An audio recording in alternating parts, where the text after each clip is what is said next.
Praise the Lord. ஹல்லேலூயா. கர்த்தர் உங்களை ஆசீர்வதிப்பாராக. இந்த காலவெளியிலே தேவ பிரசன்னம் உங்களை நிரப்புவதாக.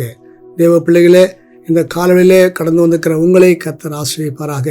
அருமையான தேவ பிள்ளைகளே, இந்த நாட்களில் அநேகர் வியாதிப்பட்டவர்களாக பலவீனப்பட்டவர்களாக காணப்படுகிறார்கள். விசேஷமாக கர்த்தரை ஆராதிக்கிற பிள்ளையுடைய குடும்பங்களில் பார்க்கும்போது வியாதிகள், பலவீனங்கள், போராட்டங்கள் ஏராளமாய் காணப்படுகிறது. அதற்காக நாம் என்ன செய்ய வேண்டும் என்று சொல்லி நாம் பார்ப்போம் என்று சொன்னால், அப்போஸ்தலனாகிய யாக்கோபு 5வது அதிகாரத்தில் அவர் சொல்லுகிறார். வாசிக்கிறோம் 14ஆம் வசனம். உங்களில் ஒருவன் வியாதிப்பட்டால் அவன் சபையின் மூப்பர்களை வரவழைப்பானாக. அவர்கள் கர்த்தருடைய நாமத்தினாலே அவனுக்கு எண்ணெய் பூசி அவனுக்காக ஜெபம் பண்ண கடவர்கள் என்று சொல்லுகிறார். அருமையான தேவ பிள்ளையே, நமக்குள்ள வியாதி வரும்பொழுது, பிரச்சனை வரும்பொழுது நாம் மருத்துவர்களை தேடி ஓடுவதை காட்டிலும் மிக முக்கியமாக நாம் செய்ய வேண்டிய காரியம் என்ன? சபையின் மூப்பரை நாம் வரவழைக்க வேண்டும். சபையின் மூப்பரை நாம் மதித்து அதை வரவழைக்கும் போது அவர்கள் வந்து உங்களுக்காக கர்த்தருடைய நாமத்தினாலே எண்ணெய் பூசி செபிப்பார்களாம். அப்படி செபிக்கும் போது பாருங்க, அடுத்த வசனம் சொல்லப்பட்டிருக்கிறது, விசுவாசம் உள்ள ஜெபம் பிணியாளியை ரட்சிக்கும் என்று. விசுவாசத்தோடு செபிக்கிற எந்த ஜெபமா இருந்தாலும் எப்பேற்பட்ட வியாதிஸ்தனையும் அது சுகமாக்க வல்லமுள்ளதாக இருக்கிறது. ஆண்டவராகிய இயேசு கிறிஸ்து வாழ்ந்த நாட்களில் பல வியாதிகளினால் அகப்பட்டவர்கள், கைவிடப்பட்ட வியாதிகள், எப்பேற்பட்ட வியாதிஸ்தராக இருந்தாலும் அவளை யாவரையும் ஆண்டவராகிய இயேசு கிறிஸ்து சுகமாக்கினார் என வரைந்திருக்கிறோம். இன்றைக்கு அந்த அதிகாரத்தை மூப்பர்களுக்கு கர்த்தர் வழங்கியிருக்கிறபடினால அவர்கள் விசுவாசத்தோடு ஜெபிக்கும் போது பிணியாளிகள் ரட்சிக்கப்படுவார்கள். அது மாத்திரமல்ல, அவர்கள் என்ன செய்ய வேண்டுமாம்? அவர்களுக்கு எண்ணெய் பூசி ஜெபிக்க வேண்டுமாம்.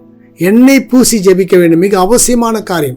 அப்படி எண்ணெய் பூசி ஜெபிக்கும் போது கர்த்தர் அற்புதங்களை செய்ய வல்லவராக இருக்கிறார். அது மாத்திரமல்ல, இந்த ஜெபத்தில் உங்களுக்கு விடுதலை வேண்டும், ஆசீர்வாதம் வேண்டும் என்று சொன்னால் நாம் செய்ய வேண்டிய காரியம் என்ன? கீழே வாசிக்கிறோம். நாம் சொஸ்தமடைய வேண்டும் என்று சொன்னால் 16ஆம் வசனம், நம்முடைய குற்றங்களை ஒருவருக்கு ஒருவர் அறிக்கையிட வேண்டுமா?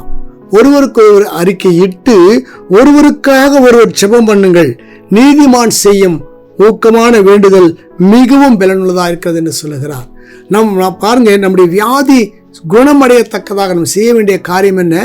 நாம் ஒருவருக்காக ஒருவர் மன்னிக்க வேண்டும். ஒருவர் பாவத்தை ஒருவர் மன்னிக்க வேண்டும். மன்னித்து நாம் சமாதானமான முறையில் ஜெபிக்கிற வேளையில் நம்முடைய வியாதியை சுகமாக்கி நம்மை குணப்படுத்தி நம்மை ஆசீர்வதித்து எல்லார் மத்தியிலும் நாம் நிலைநிறுத்த வல்லவராக இருக்கிறார். அவருடைய கரத்தில் ஒப்பு கொடுத்து நாம் ஜெபிப்போமா? பரலோக பிதாவே, நன்றி செலுத்துகிறோம். இயேசுவின் நாமத்தில் வருகிறோம். ஆண்டவரே, அநேகர் வியாதினால் அகப்பட்டு இதற்கு என்ன தீர்வு என்று தெரியாதபடிக்கு அலைந்து கொண்டிருக்கார்கள் ஆண்டவரே. ஆனால் ஆண்டவராகிய தேவன் சொன்னபடி ஆண்டவர் சபையின் மூப்பரை வரவழைத்து அவர்கள் எண்ணெய் பூசி ஜெபித்து விசுவாசத்தோடு ஜெபிக்கிற வேளையில் ஆண்டவரே சோத்திரமப்பா, அந்த ஜெபமானது ஆண்டவரே சோத்திரம் அவளை சுகமாக்கும் ஆண்டவரே.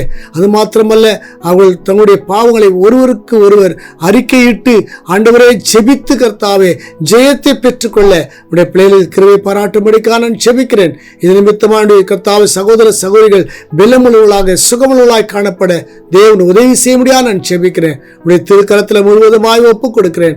ஆசீர்வதியும். இயேசுவின் நாமத்தில் வேண்டிக் கொள்கிறேன். பரிசுத்தமுள்ள பரலோக பிதாவே, ஆமேன், ஆமேன். கர்த்தர் உங்களை ஆசீர்வதிப்பாராக. God bless you.